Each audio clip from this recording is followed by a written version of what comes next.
Hey everybody, Wing Butter for Geeks and Games once again, back with another Crusader build, the Sweeper Rollins build, and how it plays out, thoughts on it, and how it compares to Invoker and other builds we played in the past. Let's take a look.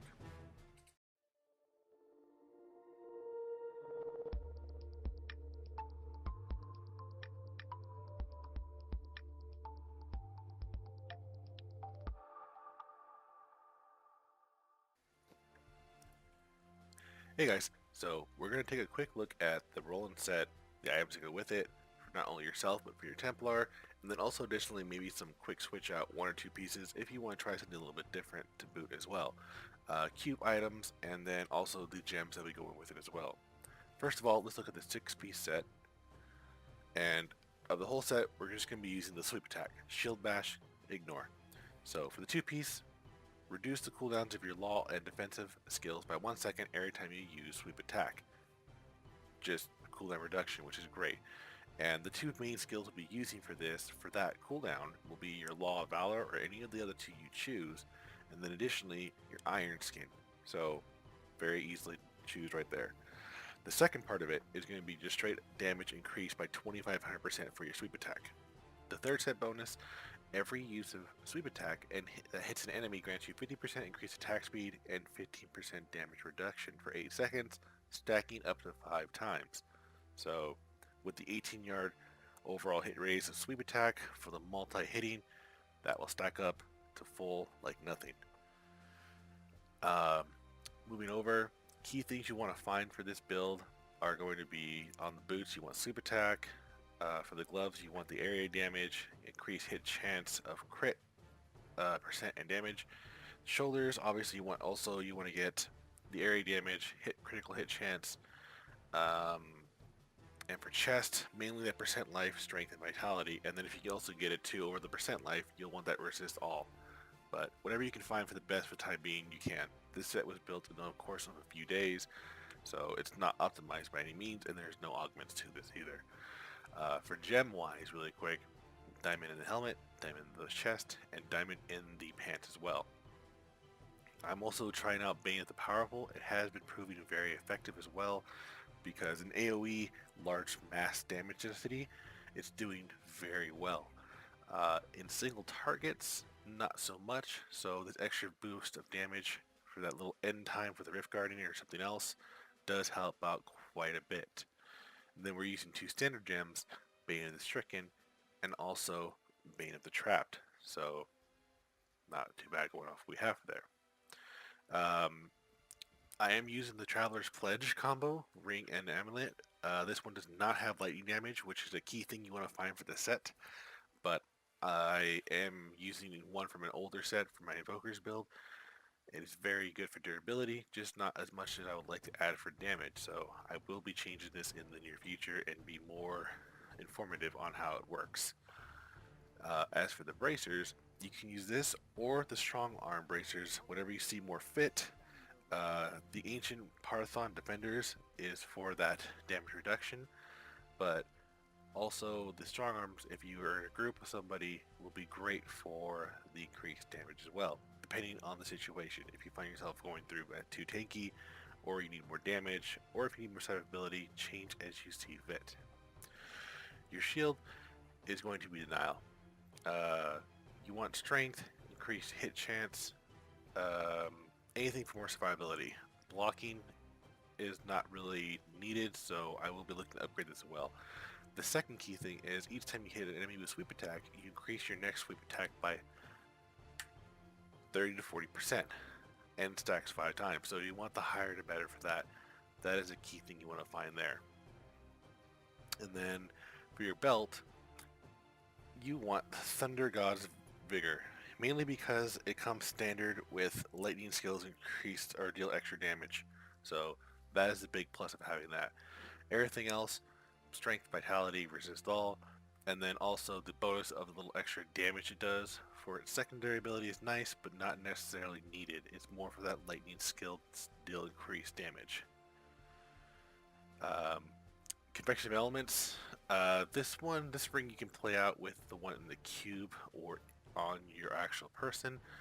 You can have the Obsidian Ring, or the convection elements in either spot. Whatever one's better that you feel is necessarily needed. So find the better one of the two and equip. This one I found it be better for me for the extra critical hit chance and also critical hit damage as well. And it rolled almost near perfect of 200% increased with the turning of every element. For your weapon, you're going to be using the Golden Fleece, mainly because it is a sweep attack weapon. It has a secondary ability of sweep attacks restore 5 wrath per each enemy hit, so AoE sweeping is great. And then additionally, um, increase sweep attack damage by its 150 to 200%. So higher the better, more increased flat out damage to swinging around. And for this gem, you can go either critical hit damage, which is recommended, but if you do need that life on hit for survivability, you can trade out as you see necessarily needed. Going over our skill, or not skills yet, but items, I go with the furnace to help get rid of the mob or rare packs a little faster. You can change around, play with some things. I haven't found anything else better yet. The Aquilius Curious works great because your wrath with large groups will never go down. It'll always be full. And the Obsidian Ring, obviously whenever you use a spending resource ability, you reduce the cooldown of one of your abilities by 1 second. And because it's such a large AoE hit, your cooldowns will go down immensely quick. Plus with the 2 set bonus over here as well, or I'm sorry, yes, the 2 set, your laws and defensive skills you can go down quicker. So the cooldown resetting on this is pretty high. Key things you want to look for are obviously area damage, cooldown reduction is not too bad. You want lightning increased damage, sweep damage increased as well, 25% movement speed. Life on hit is good to look for, and also life per second. And anything else you can do to keep your survivability up is necessarily needed. Let's take a look at the Templar first. So Templar, pretty standard look over here. This shield or a stunning shield, whatever you want, can make it work for him. You can use the SF Jordan or the Overwhelming Desire. You want the Oculus Ring for the bonus sphere on the ground. The Wayward with Thunder Fury, so you can get that stunning off continuously. And obviously a Relic, so your follower cannot die. You can play with any of the first 3 abilities that he has for extra durability or survivability, how you see fit. The main thing is you do want Inspire, so you can get a little bit more wrath per second, so when you do fight a one-on-one target, you can get faster wrath regeneration back from that. So you can play with it, but that's my recommended idea of what you should have. Going over to the skills, we're going to do sweep attack with lightning, trip attack. You use 18-yard hit AoE, and then also every enemy hit has a 50% chance to be tripped and stunned for 2 seconds, helping with the bracers damage increasement and damage, or damage reduction. The Law of Valor, this one is for the attack speed obviously, which is very nice, but also for that life on hit for when it gets a little bit kind of iffy for you as well. And because you hit such a large AoE area, this makes up quite a bit. Iron Skin Flash, for the damage reduction, but when active, you also get that movement speed increase with 60% when you're hit for 5 seconds, and you can run unhindered through enemies and also through walls as well. Steed Charge, anyone fits well. You can go for more survivability. I prefer endurance. You can go for the chain pulling, whatever one fits your needs and your style of play. Condemned Vacuum, this is great for gathering up the enemies and making them easier to hit with your large AoE sweep attack. Also does great amount, a little bit of damage as well. It's just easy, great stacking up for everything you have into it. It also does proc off and help off your other abilities and other items as well very easily. Akrat's Champion, damage reduction, wrath regeneration when needed for 20 seconds, additional armor, and also in case you take the fatal damage, that reset an extra full health pot basically for yourself when you die. But you won't with this. For the passive skills, I'm using Finery, Heavenly Strength, Long Arm of the Law, and Holy Cause. For the extra damage, survivability, and also wielding that two-handed weapon in the one hand, increasing the law duration as well. So overall, if you look at how the build is, I did testing on greater of 80, and I did pass it on a previous video or a previous test run This one went alright. I don't believe it was great, but for the overall trash clearing, you can see it does really well. The survivability holds up very nicely when you have large density. The downfall to the build is that when it's more single target or two target, it gets a little bit more difficult because your wrath will spend quicker than you can produce it, unfortunately. You still get great damage output overall on it, just not a full steady stream like you would like when you're actually going to the Rift Guardian himself. Now, if you get a Rift Guardian who spawns a lot of ads and mobs and trash, that is pretty beneficial to you. So hopefully look for those ones and be good.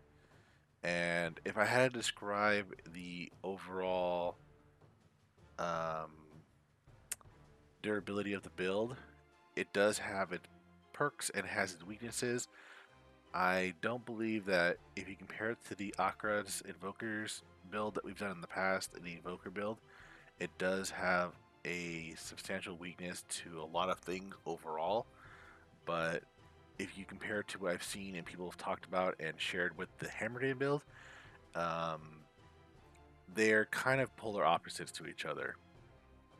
More so that Hammerdin pushes really hard, but it is a very hard build to do because it is extremely glass cannon. And this one is kind of the opposite, where it's a little bit more durable, but it doesn't put out as much damage and as easy as Hammerton does. It can do very well and has been proven to push up to very high, close to the like 88, 90 greater rifts. I'm doing 80s very easily with a non-optimized gear set, so I can see this being very fun and very good for the future of doing things. And like I said before earlier in the video, this build is quite different from what I've done in the past of mostly defensive build sets like the Invoker and the Akker's Champion. So it is pretty interesting, pretty fun. I'm going to try this out and push more for it in Season 10. I'm looking forward to it and trying to optimize his gear as best I can to get a better idea and really trying to push up to those lower and mid-grade Rift 90s, and if I can go higher, even higher with the Primal Ancient Legendaries that have been coming out this season. So hey everybody, on behalf of Geese and Games, this is Wingboner. Thanks for watching and checking out our videos. Like, comment, subscribe, and check out other videos as well if you want to see more builds of what we've done in the past, and we'll see you in the next one. Take it easy.